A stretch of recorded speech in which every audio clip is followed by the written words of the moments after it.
Bom dia, meus queridos e nobres irmãos, graça e paz da parte de nosso Senhor e Salvador Jesus Cristo. Que bom estarmos juntos nesta manhã para refletir um pouco na palavra do nosso Deus, dentro desse projeto maravilhoso, Vem Orar. Que esta seja a melhor de todas as terças-feiras de nossa existência humana.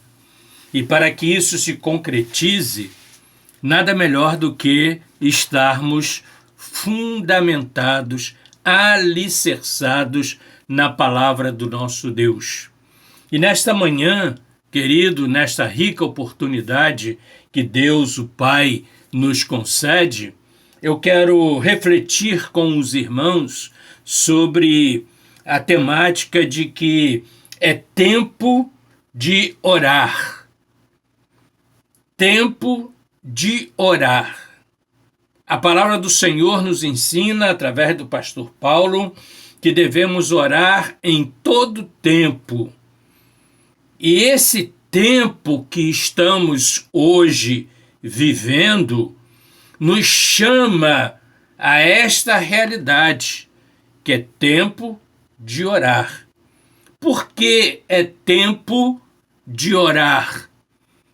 Porque, irmãos, a oração, além de ser um meio pelo qual nós podemos nos relacionar intimamente com o nosso Deus, na direção segura do Espírito Santo que habita em nós, não sabemos o que pode nos ocorrer. Quero chamar a sua atenção para o fato ocorrido com Paulo e Silas, conforme está registrado no livro de Atos, no capítulo 16, no versículo de número 25. 25.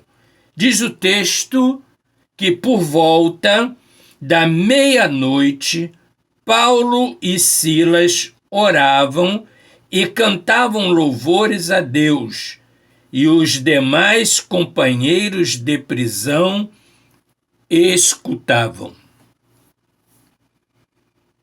Que contexto o de Paulo e de Silas, que em determinado momento da sua caminhada, do seu ministério, não esperavam, por causa da pregação e do testemunho do Evangelho, estarem presos. E eles não foram apenas aprisionados, presos, mas antes de serem presos, eles foram açoitados, sofreram no seu corpo consequências de agressões, açoites injustos, porque estavam pregando o Evangelho. E eu quero fazer assim, talvez, na compreensão de alguns, uma pequena apelação em relação ao tempo que nós estamos vivendo. Tempo de aflição, tempo de sofrimento, tempo não apenas de agruras no aspecto físico, com muitas doenças, com muitas enfermidades de condição grave, mas também, queridos, a nossa vida emocional está sendo bombardeada por situações que nos agridem emocionalmente falando por causa do Evangelho de nosso Senhor e Salvador Jesus Cristo. Nossa única regra de fé e prática que nos chama a atenção, meus queridos, para estarmos atentos ao que está no contexto ao nosso redor, ao nosso derredor, com a ação de Satanás buscando brechas para nos tragar. E louvado seja o Senhor, porque o seu anjo está acampado ao nosso redor, nos guardando e livrando de sermos atacados de uma forma mais real, mais concreta, como foram Paulo e Silas. Estavam presos. Diz o texto que eles foram presos e foram amarrados, algemados seus pés a um tronco, o que impossibilitava a sua locomoção. Louvamos a Deus que nesse tempo de orar ainda podemos nos locomover. Mas vem dias que nós não sabemos que teremos ou não condição de suportar, como Paulo e Silas suportaram aquele momento de dificuldade da sua vida, da sua situação e condição de pregadores e testemunhas do Evangelho. Dentro desse tema, tempo de orar, como temos orado, meus irmãos? Como temos orado? A palavra nos mostra que é necessário orar o tempo todo.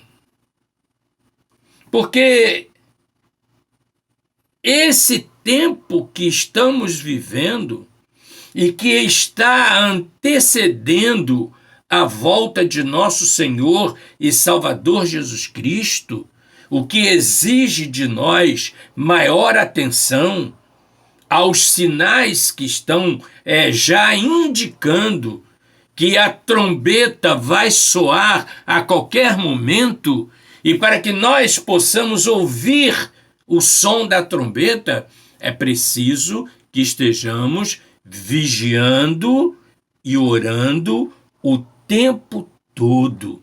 Porque este, meus irmãos, é um tempo de perigo. É um tempo de perigo. É um tempo de perigo. Anote isso aí na sua mente, anote isso aí no seu coração, porque esse é um tempo de perigo. Se você olhar para o exemplo de Mateus 14, no versículo de número 30, você vai ver a palavra dizendo assim, para eu e você, nesta manhã dessa terça-feira, reparando, porém, na força do tempo, do vento, teve medo e, começando a afundar, gritou: salva-me, Senhor! Pedro estava andando sobre as águas. Enquanto olhava para Jesus, não se descuidou. Esse tempo de orar é um tempo de mantermos nossos olhos fixos em Jesus. Sabe por quê, meu querido? Porque, além de ser um tempo de perigo, ele é o autor e o consumador da nossa fé. É Jesus. E se nós não olharmos para ele e não atentarmos em sua palavra, nós, como Pedro, sucumbiremos. Nós, como Paulo e Silas, estaremos presos às circunstâncias que demovem-nos da fé. A fé que precisa estar sustentada e baseada na pessoa de nosso Senhor Jesus, a luz do mundo. Porque além desse tempo ser, queridos, um tempo de perigo, ele também é um tempo de trevas. Trevas. As trevas estão tentando sucumbir à luz bendita do Evangelho. As trevas estão tentando nos envolver para que nós tenhamos também a nossa luz apagada. E nós não podemos esquecer que Jesus disse: vós sois a luz deste mundo que jaz em trevas. Este mundo está em treva. E por ser tempo de treva, nós precisamos de olhar firmemente para ele, a luz do mundo, Jesus, que é lâmpada através da sua palavra para os nossos pés e luz para os nossos caminhos. Se assim não nos portarmos, passaremos, irmãos, por dificuldades nas trevas, como Jonas. Após fugir, após ignorar a ordem de Deus de ir a Nínive, anunciar o Evangelho. Como que nós temos anunciado hoje este Evangelho, que é o poder de Deus para a salvação de todo aquele que crê? Daí a necessidade de estarmos trazendo para nós, irmãos queridos, que esse tempo que está antecedendo a volta de nosso Senhor e Salvador Jesus Cristo é um tempo em que nós precisamos nos enquadrar, não apenas nesses textos que nós acabamos de mencionar, mas naquele que o pastor Paulo, com grande sabedoria, após ter os seus pés aprisionados no tronco, vive a expectativa da libertação, e diz o texto que ocorreu um grande terremoto e as algemas caíram dos seus braços, dos seus pés, e eles estabeleceram inclusive a organização daquela cadeia de tal maneira que ninguém fugiu. E isto contribuiu para a salvação daquele carcereiro. Após isto, Paulo, escrevendo aos Efésios, no capítulo de número 6, no versículo de número 18, ele diz que nesse tempo nós precisamos de estar orando, meus irmãos. Por isso, não fracassemos na oração.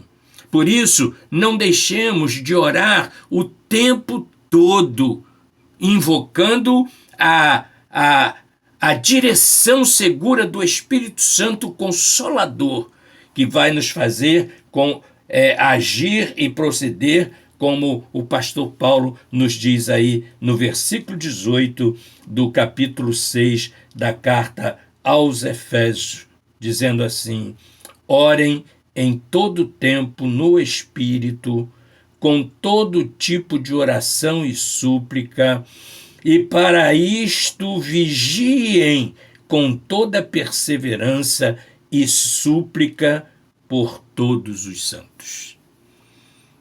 Que Deus nos abençoe, meu querido irmão, minha irmã, você que está passando por momentos de escuridão, momentos de dificuldades, perigos, adversidade, enfermidade. Não desanime, ó coração. Ore. E eu quero, nesta manhã, orar a Deus por nosso favor. Querido Deus, louvado e engrandecido por todo e para todo sempre seja o teu santo nome.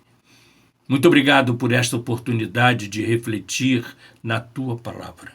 Rogo-te que teu Espírito Santo, o Consolador, aquele que nos instrui, faça com que a tua palavra, penetrando em nosso coração, produza os frutos para os quais o Senhor determinou nesta manhã, em que precisamos nos conscientizar de orar o tempo todo. Perdoa, Pai, o nosso pecado e abençoa, Pai, aos nossos irmãos, aos nossos amigos, com a bênção da cura, com a bênção da prosperidade, com a bênção, ó Deus, da paz que excede todo entendimento e que somente o